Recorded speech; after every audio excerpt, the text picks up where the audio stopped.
Hello and welcome to the TSFP YouTube channel. I'm Alex Kirkland. This is Sid Lowe. Hello. We're talking about Matchday 27 in La Liga. Sid, are you excited? He's always excited. Yes. Actually, you know what? There's probably 3, maybe 4 really good ones this weekend. Is this a good one? Friday night, it's Alaves against Valencia at Mendy. Anything at Mendy is Your good. favourite Mendy? Yeah, definitely better than Furlan, definitely better than Benjamin. Someone came up with another Mendy, I can't remember who it was, but not as good as Thorotza. This is always good. Valencia are sort of under quite a lot of pressure.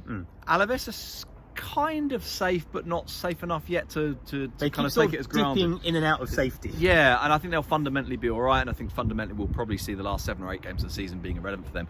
But this one feels quite significant, yeah. Saturday, the early game is Eibar against Mallorca. That's big at the bottom. It's very big at the bottom. Although Eibar got a big 3 points, didn't Massive 3 points last week. They're still definitely not safe though, so they will see this as an opportunity, not just, of course, to pick up 3 points for themselves, but to sink Mallorca a little bit and be able to kind of look over their shoulder and say, right, they're gone. Now, they won't be gone, but it would open up a pretty significant gap. 4 o'clock on Saturday. Is this the really game of the weekend? It's very grey. I don't know. I wasn't going to say anything. It's cold though. You're just trying to be cool. It's quite bright. It's that whiteness. You know when the clouds go very white and it hurts your eyes like this. 4 o'clock on Saturday.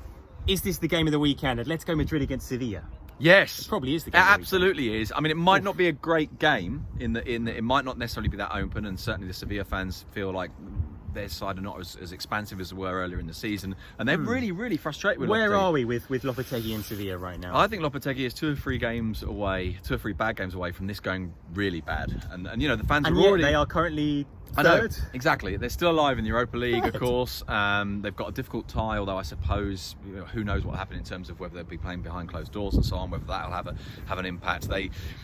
I think part of the problem is that they started so well, Sevilla, and so it feels like there's a kind of a tail. They raised expectations. Never start well. That's let's start badly, get better. We've been trying my life lesson. So far, we're only halfway through getting this plan right. We start badly. We just haven't worked out the getting better. After that, another candidate for game of the weekend. Is this the game of the weekend? Barca against Real Sociedad. It could well be. I just wonder if, having got to the Copa del Rey final, this game is not quite an afterthought for Real Sociedad, but kind of carries a little bit less weight, that there'll be a sort of a sense of climb down after that. But definitely for Barcelona, it's huge. I think for Real Sociedad, it's big as well. Bear in mind, next week, I think it's on Tuesday, they play that postponed game, so there's an extra 3 points waiting for them there.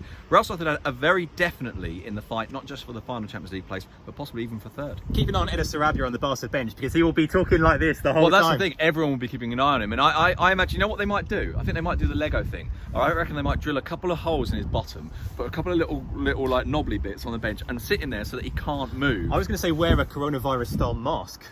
Then no one can see you. That's a brilliant. Right, football managers everywhere, do what Al just said. Pretend it's for coronavirus, but in fact you're just making sure that no one can see what you're saying. And you're doing your bit for public So you can health. call people all sorts of names. 9 o'clock on Saturday, it's Getafe against Celta, Sid. What do you think of that? Getafe.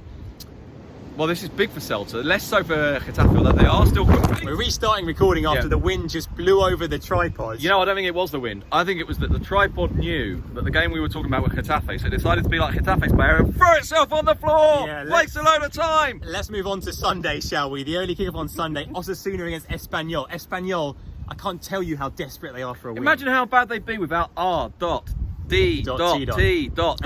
He's fit. They would be absolutely screwed, Doc. 2 o'clock, it's Valladolid against Athletic Club. Athletic, who always play at 2 o'clock on a Sunday. They do, don't they? They do. Any thoughts on the game? Not really. Sorry. Hurry up! The wind's going to blow us over again. 4 o'clock, it's Levante against Granada. How do you see this one? It turns out that maybe the best games are on the Saturday and the Sunday is slightly less. Yes, I think that's true. That's probably deeply unfair, but I've said it anyway. You have said it. Okay. 6:30, it's Villarreal against Leganés. Are we giving up yet on Leganés? Leganés aren't. I was at Leganés' training ground the day before yesterday, and they're sort of, well, at the very least, they're putting on a brave face. They're being optimistic. They're saying they're going for it. They're going to play 4 at the back, not 5. They're going to play a little bit, get players forward, have 2 men in the box, try and get the ball in there as quick as they can. They haven't given up yet. But they're probably going down, aren't they? Yes. 9 o'clock, the last game, another big game. Betis against Real Madrid. Huge for the title race. Huge also for Ruby. Ruby! Who's got Madrid and then the Seville derby in successive weeks.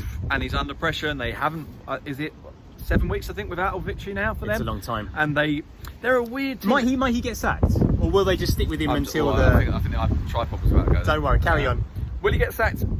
Well, he was on the verge of getting sacked earlier in the season. I would like to say no, but I don't have a huge amount of faith in him not getting sacked, which would be a real pity. Yeah. Because I feel like with Ruby, there's a really good coach in there somewhere. It just hasn't quite happened. We're going to leave it there. Against the elements, against the odds, TSFP battling the weather conditions for you. Don't forget, listen. We are heroes. Look at him. You look like a fisherman, or a Galician fisherman out to sea in a storm. I could go Galician fishing with Iago Aspas' mum. Yeah, that's what Sid's doing now. Listen to the Spanish Football Podcast with Phil and Sid every Monday, wherever you get your podcasts.